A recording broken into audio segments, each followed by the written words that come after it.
There was a podcast interview this week with Kevin Owens as Cody Rhodes' guest on his What Do You Want to Talk About podcast.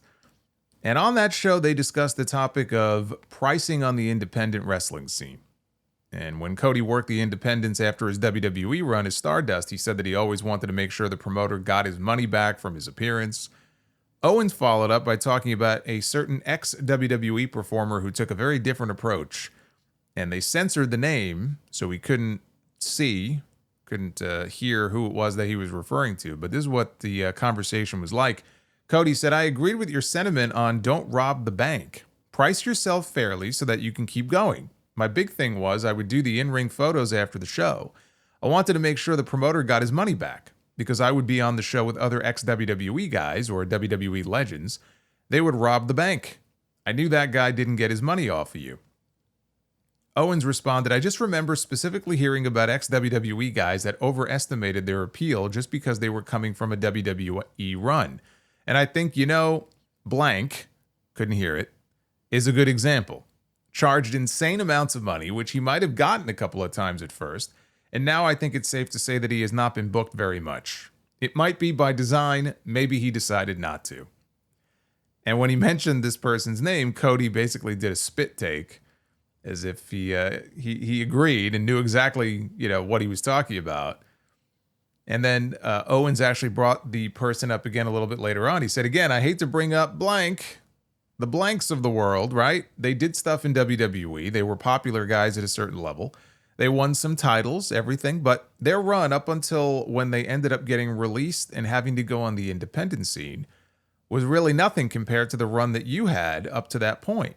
You were the Intercontinental Champion. You were in Legacy with Randy Orton.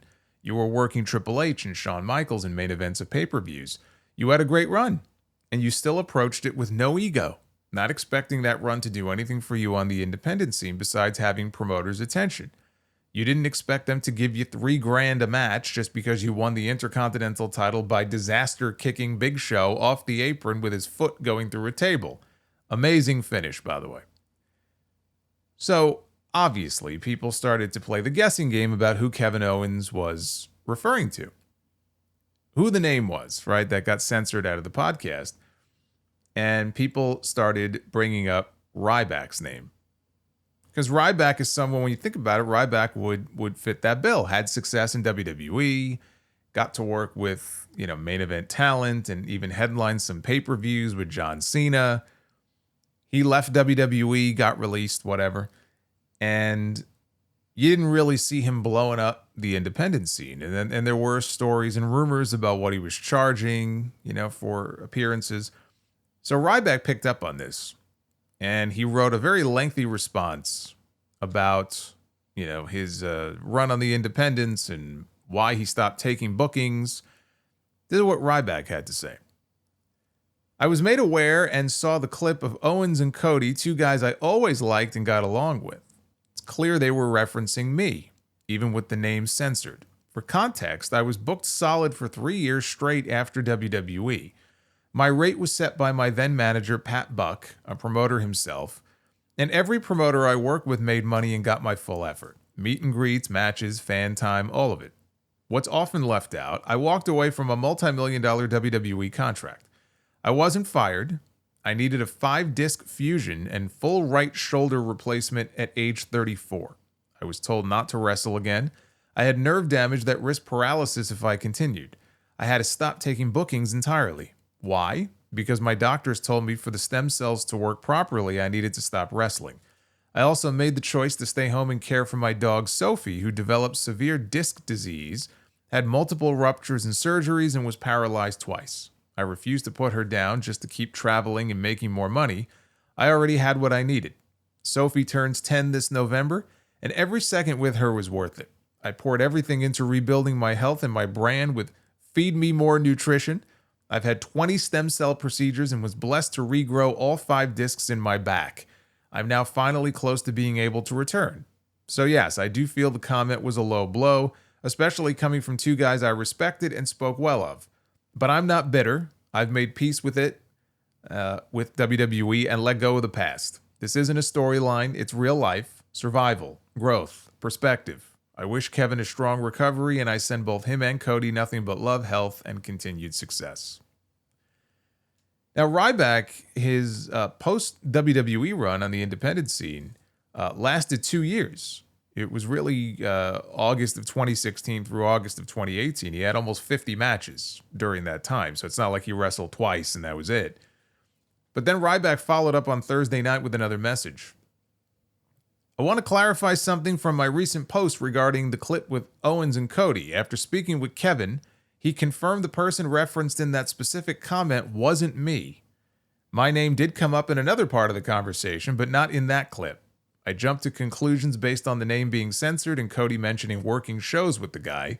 Since I haven't been publicly mentioned much in years, I assumed it was about me, and I was wrong. I appreciate Kevin for the honest conversation. We always got along, and I've always respected both him and Cody. This is a reminder to ask before assuming, and I'm grateful the post brought awareness to my story regardless, as a lot has been misunderstood in the past. Much love to you both. I actually thought both of his responses were very rational and very mature. I thought those were some good messages there, some good posts, and a good life lesson as well from Ryback. So anybody mocking the guy or making fun of the guy, which I know he has made it very easy to do that at times in the past, I don't think this is one of those times. I actually thought his responses were very good. Now, I thought, okay, if it's not Ryback, then of course speculation continues about who they were talking about. I thought maybe Braun Strowman. I don't know if the timeline actually matches up here, but I was thinking maybe Braun Strowman, after he was released by WWE the first time. I know Meltzer was claiming he was asking for like 10 grand per appearance, and Strowman later denied that he spoke to anyone about bookings, but I don't think he ever outright denied the figure. I mean, I know people that have asked for more than that, okay? So it's not like the highest ask that I've ever heard about, but that's still a significant chunk of change for one appearance, for most indie promoters. But I don't know if the timeline actually matches up on that. So I don't know. Beyond that little bit of speculation, I'm not going to spend any more time on wondering who it was they were talking about, other than to say that I watched the entire 90-minute podcast, and it was really good. I've never seen a drunken Kevin Owens before. It was very entertaining. Also totally out of character. Wasn't kayfabe at all. Yeah, you see Dominic and Liv when they're out doing interviews, and they're totally, in kayfabe the entire time. That's not what this was. Some things that I learned. Cody tried to get Abyss into the Royal Rumble one year, but it didn't work out. And Owens says that ship has sailed for Abyss. He's lost too much weight, and the way he walks on those knees, it would be criminal, he says, for Abyss to get back in the ring, or for someone to coerce him to get back into the ring. I will bet you the Rumble that Cody pitched to get him into is the one right after he got signed, because I pitched the same idea on the Sound Of. Just give him one cameo, right? He even owns the name. Because remember, I don't know how it still works in TNA today, but there was at least a period of time where TNA was allowing guys to take their name and gimmick with them. And so he could have been Abyss. One cameo in the Royal Rumble would have been awesome. And it just never happened. But at least he's in the video game now. They just added him as part of that DLC pack with all the NBA guys. You can play as Abyss, and then you got Shaquille O'Neal, and you got Jalen Brunson, you got Tyrese Halliburton. I think the Great Khali is in it. This is quite the group. Quite the group in this DLC pack.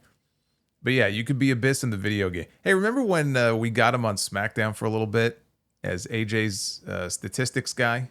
AJ Styles was going around. He had like a stats guy with him.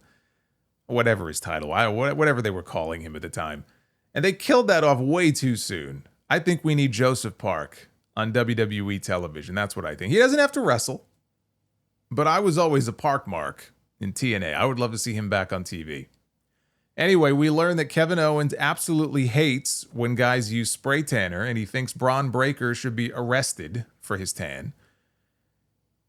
He was not a Bret Hart fan growing up, which just feels wrong. I mean, him growing up as a Canadian wrestling fan. He says he was not a Bret Hart fan, even though he and Bret now are very friendly with each other. He was an Owen Hart fan because he had an older brother that used to beat the crap out of him, and Owen was the younger brother in his family, so he sympathized with him more.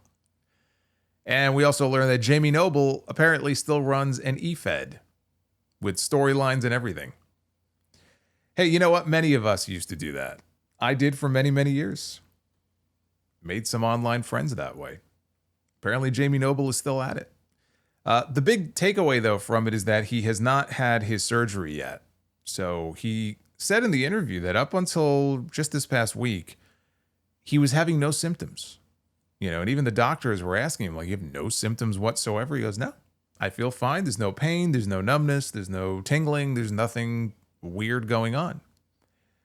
And only in the last week have all the symptoms hit him at once. So he's got numbness and he's got pain, and it's just all hitting him at the same time. But the reason he hasn't had surgery yet is because they wanted to allow some time for his spinal cord to heal up a little bit on its own. So that way, when he went in for the next, and he is getting neck surgery no matter what, but when he goes in for the neck surgery, it won't have to be as extensive. So with the symptoms kind of rushing in all at once this week, I don't know if that's necessarily a good thing as far as how extensive this surgery is going to be, but the plan is for him to have surgery in mid-July. So anybody who's been wondering, hey, what's up with Kevin Owens and how's he healing up and when's he going to come back? Royal Rumble return for Kevin Owens. We're not going to see Kevin Owens back in the ring for a very long time. Like, I'm expecting the sort of recovery like Randy Orton had with his back. Randy Orton missed 18 months. It may well be that long before we see Kevin Owens back in the ring because he hasn't even had surgery yet. The WWE Vault channel on YouTube posted a message this week. WWE Vault quietly launched 1 year ago.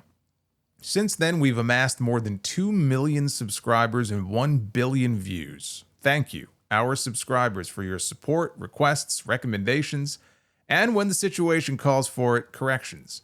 To make sure we stay on track, we humbly ask that you keep your ideas coming. To show that we're not turning a blind eye to some of the more popular requests, here are some updates. We have not found footage of Kurt Angle against Owen Hart or Hogan on the Snake Pit. I swear, almost every video that I watch on the Vault, there's at least one comment about, give us Owen against Kurt. And other people have asked about Hogan on the Snake Pit. So I've talked about this before, but just real quick. There was a segment many years ago, it had to be back in 86. So this is 86, okay? This is Hogan at his peak, not even 87. Peak, I mean absolute peak Hogan of his popularity was 1986. And he had a segment, it might have been, God, was it Rhode Island, Providence? I don't know, but it was at a taping and they did a Snake Pit segment, which Jake the Snake Roberts used to host. And I'm pretty sure Jake was still a heel at the time. And Jake gave him a DDT. And the fans in the building popped. I could just imagine the fear of God in Vince McMahon when he heard that reaction, because Hogan was the golden goose. Everything was built around Hogan. His whole business was built around, his whole expansion was built around Hogan. Only the year before was the first WrestleMania. And so Jake DDT's this guy and everybody pops. And I think it aired on television locally in that market. It did not air anywhere else. And I find it hard to believe that it's not still in the library. So unless Vince was just so panicked, he, immediately ordered the tape to be erased on the spot. There are other segments you will find online with Hogan on the Snake Pit. That's not it. If you find Hogan on the Snake Pit on YouTube somewhere, I guarantee you that's not the segment. So we may never get to see it, but they're constantly getting requests. And Kurt Angle and Owen Hart, I want to say that the dark match they had was a few weeks before Owen died. I'm pretty sure it was May of 99. There's a photo out there of the match, but they've never released video of it. And I don't think it has anything to do with Martha, because they've had stuff on the Vault before with Owen in it. To release one Owen Hart match, which is probably like a 5 or 6 minute match on their YouTube channel, they're not going to be prevented from doing it by Martha Hart. It has nothing to do with Martha. They may just legitimately not know where it is. Hopefully we get to see it one day. But they said, we haven't found that. More Omni live event videos are coming. No, Mystico against Dean Malenko did not happen. I guess this was a thing where people thought the match happened. And we have some WCW Cyber Ring footage, mostly on green screen. The Vault it's become my favorite channel on YouTube. It really has. I mean, the stuff on, and of course, there's multiple vaults now. They have the WWE one, but they have the WCW vault. They clearly have a page parked for the ECW vault, even though there's no content up there. It's only a matter of time. But I think if you go to the handle like at ECW on YouTube, there's nothing there. I'm sure that's where the vault is going to be. But one more note on the vault. They released an infamous dark match from Madison Square Garden this week with some ECW talent. It was Danny Doring and Roadkill, Amish Roadkill, against the FBI. Little Guido and Tony Mamaluke. This is from 2001. And so this would have been just a few months after ECW, basically shut down. And this is the match where Paul Heyman supposedly, famously, told the ECW guys, go out there and tear it up, right? Tear the house down. And they did. They had one hell of a 5-minute match, only to then return backstage and get chewed out by Vince and whoever else for having such a great match because it would overshadow all the actual stars on the show. And none of them were hired at the time. I think all of them eventually were hired, but they didn't get hired then. Now, Heyman is a savvy guy. Paul Heyman knows the score. Even though he would have been new to the company at that time, he's a smart guy. He had to have known that that would be the reaction from Vince McMahon. So why he would tell them that, I have no idea.